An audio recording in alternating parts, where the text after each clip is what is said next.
that.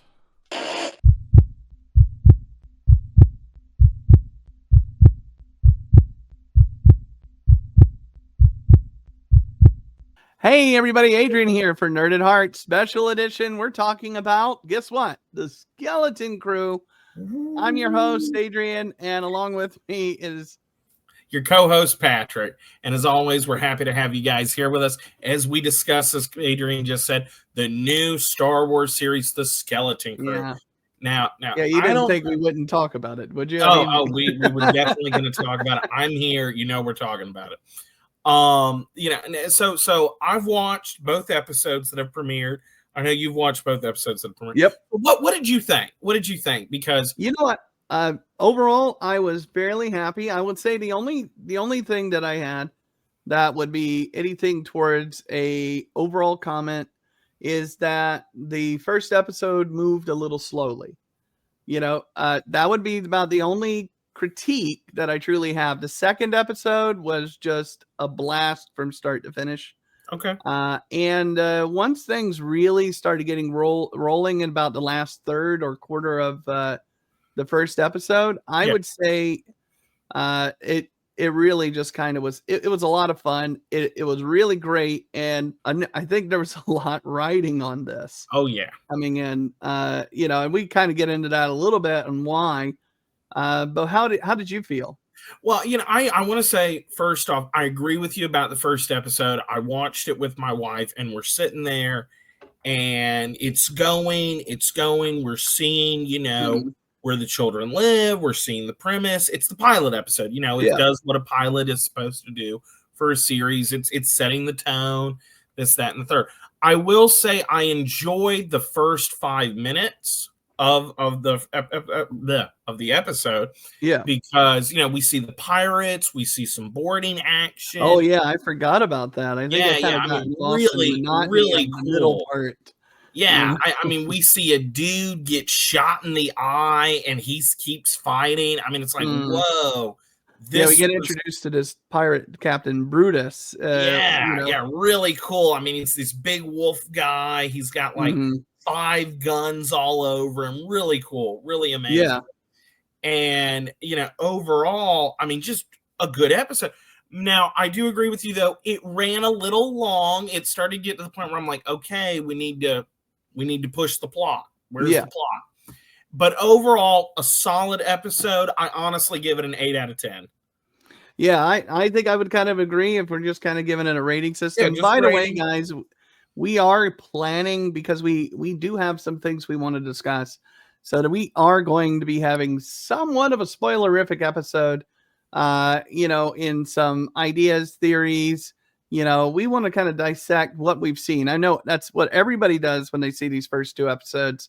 So if you're coming in here to kind of just get a spoiler-free for the first 2 episodes, and then this isn't the place to be. Nope. But come back when you've seen the first 2 episodes. I mean, that's all we could speak of is the first 2 and what we've seen and what we think. Yeah. So that being said, spoiler alert.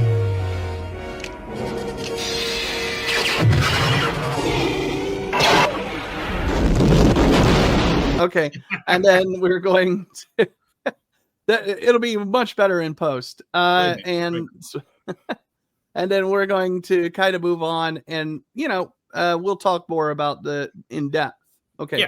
So sorry, I wanted to throw that out there before. No, you're good. You're good, man. And then episode 2, I thought was just perfect. Like you said, start to finish, didn't have any lulls, didn't have any gaps. Really enjoyed it. Seeing the pirate base space station. Yeah, that was really cool. Really cool. Seeing Nick Frost's character, the droid SM-33 in action. Amazing. I mean, just blew me away. And I'm like, this is cool. And, I mean, this is Star Wars. I mean, it feels, and this is just me personally. This is my personal opinion. This feels like a beautiful, beautiful breath of fresh air. I'm loving the actors. Yeah. I'm loving the environments. I love the plot so far. I have a huge theory about the plot going forward, which I'll dive into in a little bit. But overall, just to talk about the episodes themselves, a strong start. Yeah. Way better than the recent givings that we've gotten out of Star Wars recently. Yeah. And I think you and I have we've been very open about some of our criticisms of some of the last two, I think, big endeavors, not including, like the smaller things, like Visions and what was it? The Tales of the Empire. Yeah. But I mean, and we like Bad Batch, but Bad Batch kind of ended on a meh. Yeah. It just kind of happened, Yeah, exactly. When the biggest plot thing that happens in a movie is the death of an ancillary character, that's kind of like, maybe we should focus on something else. Yeah. But then, and then of course, we had one of our early shows, was us kind of talking about what we didn't like about the Acolyte, which kind of brings up one thing. Yes. So, and you were showing me as that, so for you guys who are out there, and I think we even brought this up, so Manny Jacinto, who seems to be like the herald of the Acolyte as far as it goes. At this point, he is the voice. He is the voice of the Acolyte. He is, he is kind of the one, that is hearkening on, the Beacon. He has been kind of promoting that and saying that recently, especially given that there was supposed to be more of this Darth Plagueis thing, as well as the Stranger. And, and I think what we said last time still holds, that we found that the Stranger was an interesting enough character. Yeah. And Darth Plagueis is history, for Star Wars. I mean, Darth Plagueis the Wise, having him in any regard to Star Wars would be a massive boon for the fandom. Yeah. And, Jacinto has been talking recently. Fans have been coming up. I believe this was at a convention that just happened last week. And they said, hey, what would Plagueis have done in the next season? And Jacinto was very cagey about his answers. He was very cagey. He was like, wow, that's a great question. I don't want to say too much because, hey, you never know. We might come back. We might be showing back up for something. Now, my personal opinion with this is that I would love a season 2 of The Acolyte. Now, before I get spammed with hate emails, please don't. Second, I would love it if it focused primarily on the Stranger, played by Manny Jacinto, who, in my opinion, was the best thing to come out of The Acolyte. His presence, his skill, I mean, his absolute gravitas that he had as an actor with the role he embodied was amazing. It was perfect. I loved it. I agree with you with the caveat that it is only Manny Jacinto. And if you want to focus on the Darth Plagueis thing, that's fantastic too. I mean, less creepy uncle, more a Sith Lord, please. Yeah, I mean, at this point, call it The Apprentice instead of The Acolyte. Rebrand it. I mean, make it the unofficial season 2. But overall, I'd love to see it. I mean, it sounds amazing. The premise sounds good. He said Plagueis would have a huge role in season 2 and the following seasons, which really goes to show this show was meant to be done over a multi-season step. Yeah, and go ahead. Sorry. No, you're fine. And overall, I mean, I want to see that. I mean, we killed off most of the characters in season 1. They won't be returning, obviously. And I think overall, it'd just be way better. I mean, I'd really, really like it. If we just got more of, just overall Star Wars. But like we were saying previously, hey, maybe there's hope for Acolyte season 2, or like I said, a rebrand, maybe called The Apprentice.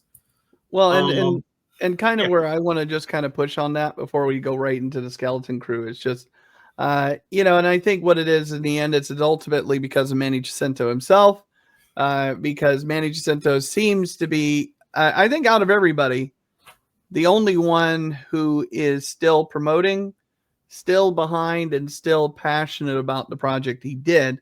Most of the other people have kind of already chalked it up as a loss.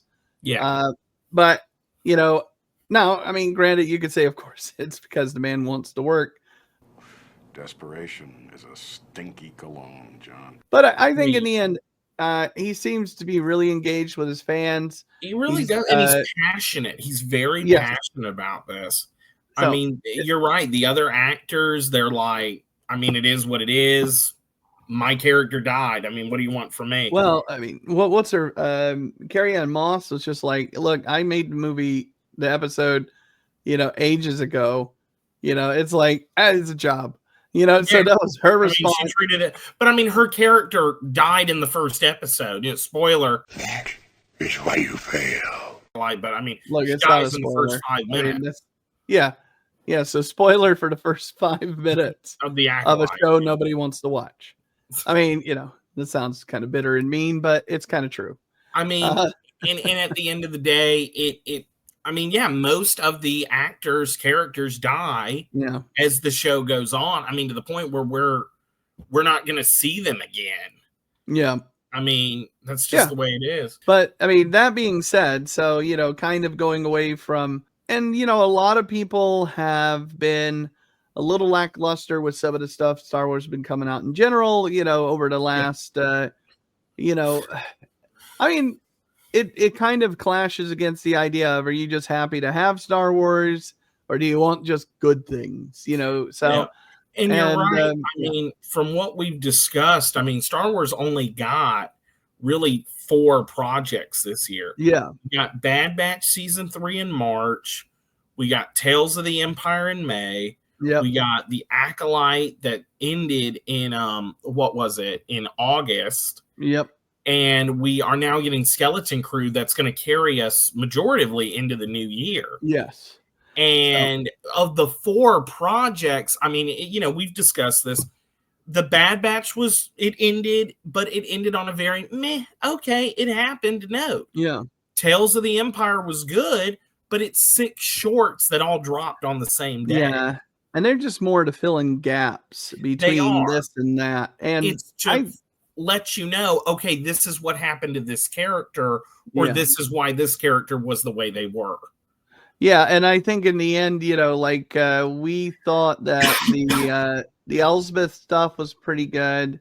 Yeah. And then, but I remember, how kind of mixed on the Barasolfi stuff, because we were kind of, I know you were, I mean, we were talking about it like up to the moment it happened. You were just sitting there like, we get I mean, it's happening. You don't understand, man. Like she's an inquisitor. Like, this is what I've been waiting for.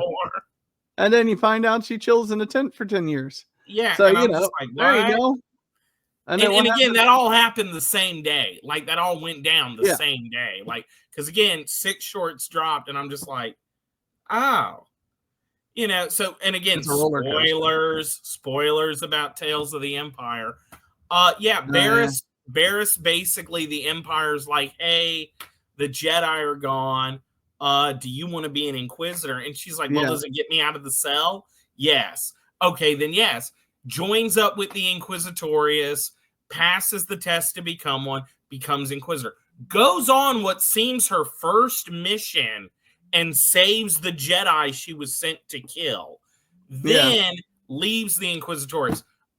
She was a weekend warrior. You know what you just described? Somebody's first attempt at using Temu. It's just basically, sounds really exciting. I guess I'll do this. Quite what I was expecting. No, it's not what the picture showed me. I guess I'll just either return it or I'll just maybe I'll get one again. They've offered me $100. Yeah, I mean, it's like, okay, well, what happened? And it's, I really expected, like, okay, she joined for years. It took her years to come to the conclusion, maybe I need to get out of the Empire. No, it was over a weekend. And then she just hides out for a number of years. And I'm like, that's it? She's like, she does this for one mission. And she's like, not for me.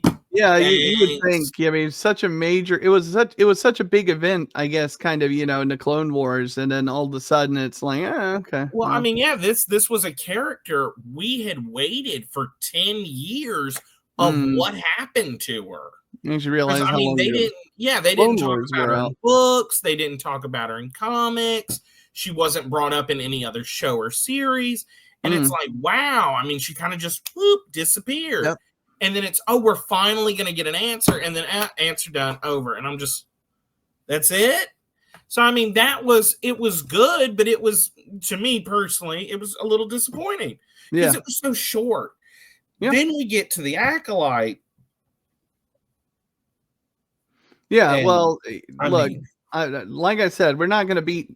We're not going to beat that horse is already glue, and if we beat it anymore, we're going to.